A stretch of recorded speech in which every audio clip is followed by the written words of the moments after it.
성령의 달을 맞아 네 번째 성령 말씀으로 나눕니다. 성령 은사의 제하로 하나님의 말씀을 듣습니다.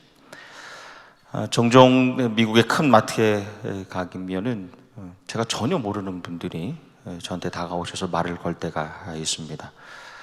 대개 두 가지 경우인데요.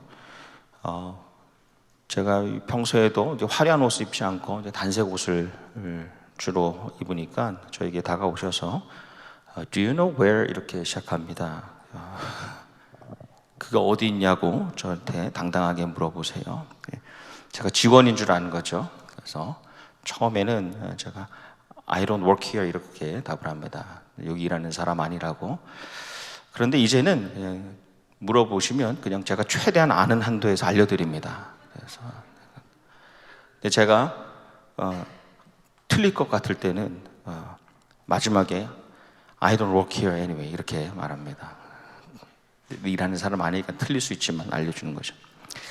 다른 경우는요, 제가 이제 아이들 용품 이렇게 놀잇감이나 장난감 섹션에 있으면 나이가 지긋한 분이 오셔서 Can you recommend 이렇게 묻습니다. 우리 손주들이 몇 살인데 이제 어떤 선물이 좋을지 추천해 달라는 거죠. 제가 잘 알려줄 것 같이 생겼나 봐요. 그래서 처음에는 그냥 제가 좋아하는 걸 이렇게 알려드렸는데 제가 이제는 몇 살이냐고 묻습니다. 그리고 제가 셀폰으로 검색을 합니다. 매번 달라지거든요. 그 나이 때 아이들이 좋아하는 최신 유행 토이를 추천해 드립니다. 근데 손주들, 이제 손녀, 손자를 생각하는 그 할아버지 할머니 마음이 느껴지니까 너무너무 저도 좋은 거죠. 저희 집에는 아직 두 아이가 저희와 공생하고 있습니다. 때는 기생하고 있는데 첫째 딸이 이제 20살이고 둘째 아들이 17살입니다. 3살 터울이 나는데요. 어느 정도 이제 지나니까 이제 두 아이의 수준이 레벨이 비슷해졌어요. 그런데 나이가 어릴수록 이 3살 차이가 큽니다. 아시겠습니다만 생리학적으로도 그렇지만 교육학적으로도 또 심리학적으로도 이 발달하는 단계에 있어서 3살 차이는 엄청난 차이가 나죠. 성숙함이 다릅니다. 예컨대 어릴 때 이제 선물을 주면 둘째는 더 어린 녀석은 그거 받으면 선물만 봅니다. 선물만. 근데 첫째는 너무 좋아도 받은 선물에만 머물지 않고 항상 누가 줬는지를 봅니다. 거기까지 나아갑니다. 그 대상을 볼 수 있게 됩니다. 어릴수록 선물 자체에 관심에 머물지만 커질수록 선물 너머의 사람에 대한 관심을 가지게 됩니다. 내 받을 것을 내 받을 때가 되어서 받았다라고 하는 미숙함이 내가 받을 자격이 없는데 이렇게 좋은 것을 왜 받았을까? 이걸 누가 주었을까? 라는 게 성숙함으로 이제 발전하게 되는 겁니다. 지난 목요일에 제가 아내와 함께 이제 교우 방문을 마치고 좀 저녁 늦게 집에 들어왔는데 문을 여니까 이제 집안이 연기가 자욱한 겁니다. 근데 아이들이 저희가 들어온 것을 알고 갑자기 아직 들어오지 마세요 이러는 거예요. 들어오지 마세요. 그래서 저희가 이 부엌 그 식탁까지 가지 않고 거실에서 이제 기다리고 있는데 몇 분이 지나니까 이제 들어오셔도 돼요 이러더라고요. 그래서 가보니까 아이들이 이 바닥에 초를 이렇게 가는 길마다 놓고 풍선도 달고 제법 요리를 했어요. 새우를 갈아서 새우버거를 만들어 줬습니다. 사실 저는 잊고 있었는데 깜빡했는데 그날이 저희 부부 결혼기념일이었어요. 그래서 저는 잊고 있었는데 아이들이 기억을 하고 우리 내외를 위해서 이제 이벤트를 만든 겁니다. 자랑이에요. 미숙함에서 성숙함의 과정을 지나서 완숙함에 이르게 되니까 자기들이 받았던 것을 넘어서 그 주는 사람, 대상을 넘어서 그에게 또는 그녀에게 일부를 돌려주는 겁니다. 보답하는 겁니다. 그게 완숙함의 경지입니다. 우리 신앙의 성숙도도 다름이 없습니다. 하나님께 받는 것, 그리고 하나님이라는 그 대상 자체, 그리고 더 나아가서 그 하나님께 드리는 것, 그 사이에 어딘가에 우리 신앙의 성숙함이 머물러 있는 겁니다. 우리가 하나님께 그저 받는 거죠. 공짜로 무상으로 받는 것을 우리는 은혜라고 합니다. 카리스라고 합니다. 우리가 받은 은혜, 내가 받은 은혜 중에 가장 위대하고 가장 큰 은혜는 무엇이냐면 우리가 하나님의 자녀가 된 은혜입니다. 어떤 은혜보다도, 어떤 은혜와도 바꿀 수 없는 은혜가 내가 자녀 되었다는 겁니다. 그분이 나의 아버지가 되셔서 육적인 아버지가 나에게 고통을 주었을지 모르지만 그 아버지의 아버지 본이 되시는 하나님을 아버지라고 부르며 산다는 것이 가장 큰 은혜입니다. 나아가서 하나님께서 그 자녀 삼은 그 일을 무력하게, 무기력하게 살지 않게 무능하게 살지 않게 하시려고 다양한 능력을 주시는데 그것을 우리는 은사라고 합니다. 그러니까 은사, 카리스마는 은혜, 하나님의 자녀된 이에게 주시는 하나님의 능력입니다. 하나님께서 우리에게 값없이 주시는 하나님의 능력을 은사라고 합니다. 근데 여러분, 하나님의 은사는요, 일반적인 재능, 세상의 능력과는 다릅니다. 보기엔 비슷해 보입니다. 은사나 재능이나 선천적으로 받기도 하고 후천적으로 개발되기도 합니다.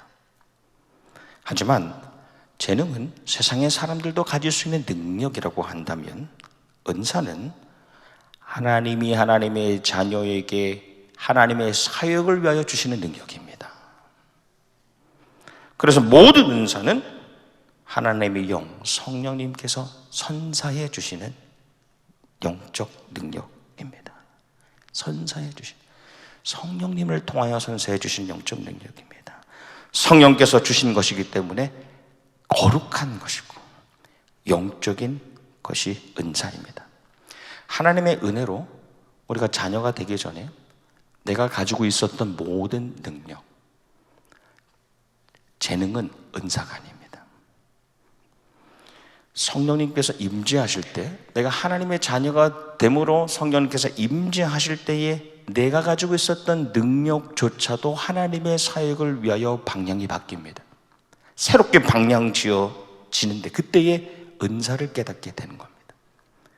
그러니까 평생 일반적인 능력, 재능으로 살아가는 사람이 있는 반면에 하나님의 자녀들은 하나님의 주신 능력으로 살아가는 겁니다.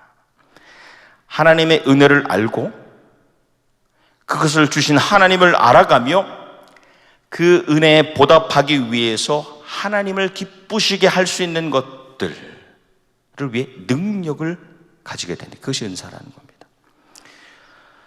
모든 사람, 또 각 사람에게 주신 은사가 너무 다양합니다. 그래서 말씀도 이 모든 것들을 설명하지 않고 말씀을 보면 중요한 은사를 설명하시는데, 오늘 고린도전서 말씀을 보면 어떤 사람에게는 성령으로 말미암아, 이 능력은 성령을 통해서만 오는데 크게 9가지 은사를 요약하여 정리하여 알려주십니다.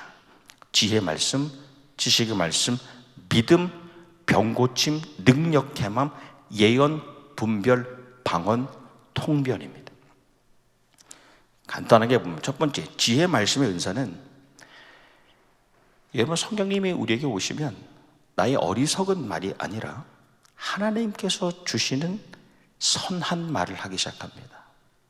지혜로운 말을 하기 시작합니다. 그런 능력을 지혜 말씀의 은사라 합니다. 지식 말씀의 은사는 우리가 어떤 상황이 되어도 진실된 옳고 맞는 말을 하게 됩니다. 그것을 말할 수 있는 능력입니다. 믿음의 은사는 어떤 고난의 순간에도 좌절하지 않고 하나님을 더 신뢰하고 의지할 수 있는 능력입니다. 병 고치는 신유의 은사, 네 번째 은사는 우리가 육적으로 또는 영적으로 질병으로 고통받는 이들을 실제적으로 치유하고 회복시키는 능력입니다. 다섯 번째, 능력 행함의 은사는 우리가 어떤 고난에 처해 있는 이들을 향하여서 때로는 초자연적인 기적적인 일들을 우리가 행할 수 있는 능력입니다.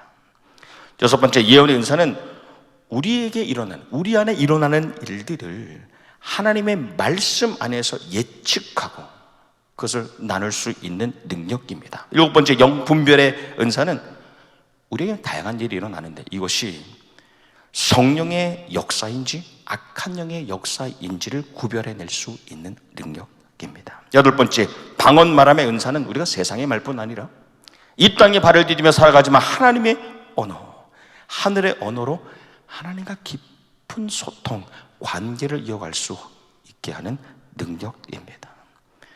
마지막 9번째는 방언을 통역하는 은사입니다. 때로는 우리가 필요에 따라서 하나님의 주신 그 방언을 사람의 언어로 풀어내는, 해설할 수 있는 능력을 주십니다. 이 모든 은사가 동일합니다. 무엇이 더 높고 낮음이 없습니다. 근데 이 사도 바울의 9가지 은사에 대해서 요약하며 정리하며 말씀하기에 앞서서 우리에게 주신 말씀이 세번역으로 보면 각 사람에게 성령을 나타내 주신 것은 공동 이익을 위한 것입니다. 우리가 보고 있는 번역을 보면 이제 그냥 유익이라고 나오는데 조금 더 세밀하게 번역된 것이 공동의 유익을 위한 것입니다. For the common good입니다. 성령님께서 하나님의 은혜로 자녀된 이들에게 거저 주시는, 선물로 주시는 능력, 은사는 절대로 개인을 위해서 주신 것이 아니라는 겁니다. 그 은사는 나를 위해 주신 것이 아니라 공동의 이익을 위하여 주신 능력이라는 겁니다. 교회라는 공동체를 위하여 나에게 능력 주셨다는 것입니다. 성령의 은사라고 하면서 전체 교회 공동체의 유익이 아니라 사사로운 개인의 유익을 위하여 사용한다. misuse, abuse, 오용하고 남용한다면 교회가 어려워지기 때문에 그렇습니다. 고린도 교회가 그랬어요.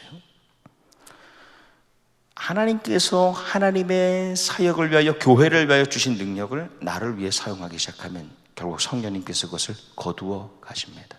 그리고 거기서 분명한 보응과 심판이 있습니다. 여러 은사에 대한 말씀, 다 말씀이 이어지고 난 다음에 보면 마지막에 이어지는 것이 몸은 하나이지만 많은 지체가 있고, 몸은 지체가 많지만 그들이 모두 한 몸이다. 은사에 대한 설명 다음에 한 몸에 대한 말씀이 이어집니다. 내가 은사 받았다고 말하는 사람들이 있습니다. 소위 자칭 은사자들입니다. 딱 눈에 보기에 좀 신비해 보이는 은사들이 있지 않습니까? 방언하고 통변하고 예언하고 신유의 능력 등. 근데 그것만을 강조하고 그것을 자기의 유익을 위해서 쓰려고 할 때에 교회가 어려워집니다. 더 나아가면 그 은사를 사용하는 사람이 주인이 되어서 거기에 머물러 버리면 교주가 되어버립니다. 모든 이단과 사이비가 거기에서 비롯됩니다. 내가 사람의 방언과 천사의 말을 할지라도 사랑 없으면 아무것도 아니오라고 할 때 이 사랑은 에로스가 아니죠. 개인적인 이기적인 사랑이 아닙니다. 이 사랑은 자기 유익을 위한 것이 아니라 아가펜입니다. 교회와 교인들을 위한 희생의 공동적인 사랑을 말하고 있습니다. 그래서 이 사랑이 모든 은사들 가운데, 모든 은사는 동일하지만 가장 핵심이 되는 은사가 바로 이 사랑이라는 것이죠. 그래서 어떤 은사보다도 더 사모해야 할 가장 기본적인 최고의 은사가 교회의 하나됨을 위한 사랑이라는 은사입니다. 여러분, 우리가 사랑의 은사를 그 아주 개인적인 차원에서 이해하기가 쉬운데 말씀에서 말씀하시는 이 사랑은 공동체적인 사랑입니다. 교회 안에서의 사랑입니다. 그래서 교회의 한 몸됨을 해치는 능력, 은사로 포장된 교회의 하나됨을 해치는 어떤 능력도 무용하고 악한 것입니다. 사랑으로 성령이 하나 되게 하신 것을 힘써 지켜가야 하는 것이죠. 오늘 고린도서 말씀 나눴는데 여러 가지 은사 외에도 로마서와 에베소서 말씀에도 각양의 은사들이 나오잖아요.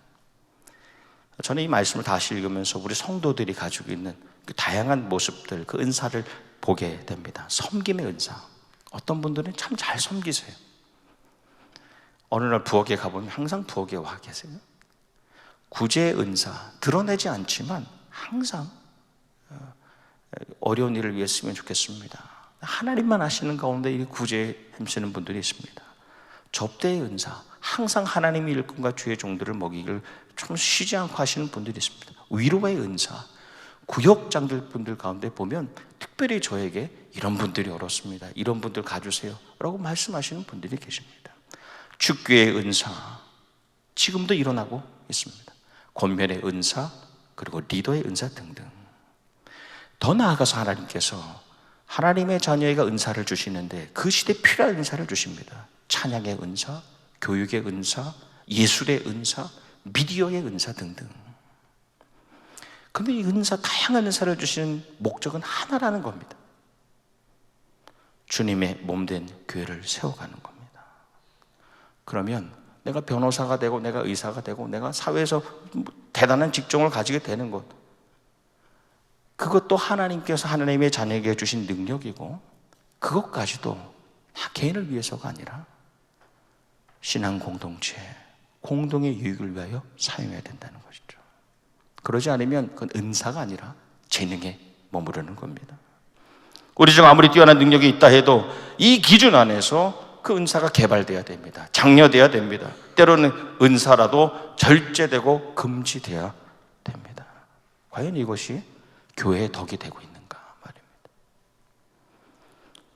하나님의 성령께서 모든 사람들에게, 또 각 사람에게 임하시기 전에 구약시대에는 특별히 하나님께서 택한 사람들, 왕 또는 제사장, 예언자들에게 성령이 임하셨습니다. 근데 여러분, 이 성령이 임한 하나님께서 사용하시는 하나님의 영이 임한 사람들의 공통점이 무엇입니까? 아무리 뛰어난 능력이라도 자기를 위해 사용하지 않았다는 겁니다. 조금도 자기를 위해 사용하지 않았다는 겁니다. 하나님의 백성들, 그 당시 이스라엘 공동체를 위해서만 자기의 은사를 사용했다는 겁니다. 그런데 삼손이 하나님께서 주신 괴력을, 그 대단한 은사를 받았음에도 이 사적인 쾌락을 위해서 그것을 사용하잖아요. 그때에 하나님의 영이 자기를 떠나신 것을 알지 못한다. 사울이 왕이 되어서 하나님 주신 권력이 있었습니다. 그런데 그 권력으로 횡령하고 배임하니까 하나님 영 성령님께서 이미 자기를 떠나신 것을 깨닫지 못하더라. 제가 이제 어린 시절에 저희 할머니, 조모님께서 전도사님이셨어요. 그래서 지방의 교회를 개척하시면서, 그래서 저는 감사하게도 매년 방학이 되면 서울에서 그 개척하신 그 지방 교회에 내려가서 몇 달을 보내고 올라온 기억이 있습니다. 개척 초기에, 첫 번째 개척하시는 교회 초기에 기억하는데, 두 번째 개척하시던 교회, 어릴 때 기억에 그 교회에 대단한 분들이 오신다는 겁니다. 영적으로 대단한 분들이 오신다는 겁니다.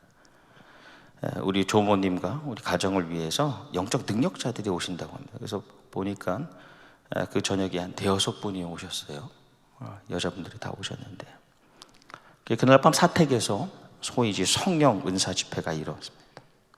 어린 시절 기억에도 몇 시간 동안 기도하고 방언하고 통변하고 여러 가지 예언의 일들이 일어났던 것이 기억납니다. 근데 그렇게 마치고, 금방 마치고 오셨던 분들이 떠나시는데, 어린 시절 기억이 하얀 봉투를 받아서 이제 돌아가시는 것을 기억합니다. 그래서 생각해 보면 그 후로 그분들은 한 번도 다시 그 교회에 오신 일이 없었습니다. 그리고 몇 주가 지나고 저희 가정도 그것을 떠나오고, 결국 이 개척자만, 그 할머니만 거기 홀로 이제 남으신 거죠.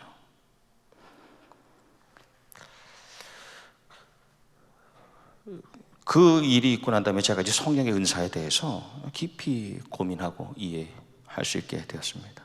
무엇이 은사인가 말입니다. 무엇이 은사인가?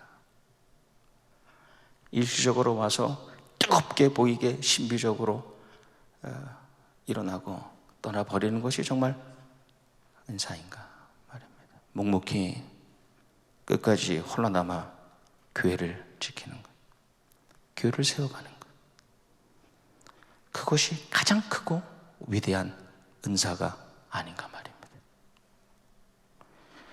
저는 그날의 성령의 은사, 성령의 역사가 없었다고 단언하는 것이 아닙니다. 그렇게 말하는 것이 아닙니다. 성령의 사람은 하나님께서 허락하신 그 능력이 내 인간적인 목적을 이루는 하나의 그냥 도구로, 하나의 수단으로, 그런 방편으로 쓰이지 않도록 항상 경계해야 된다는 겁니다. 성령의 은사는 하나님의 교회를 세우고 하나님의 교회를 지키기 위한 목적을 위해서 주신 능력입니다. 근데 여기서 교회는 다른 교회가 아닙니다.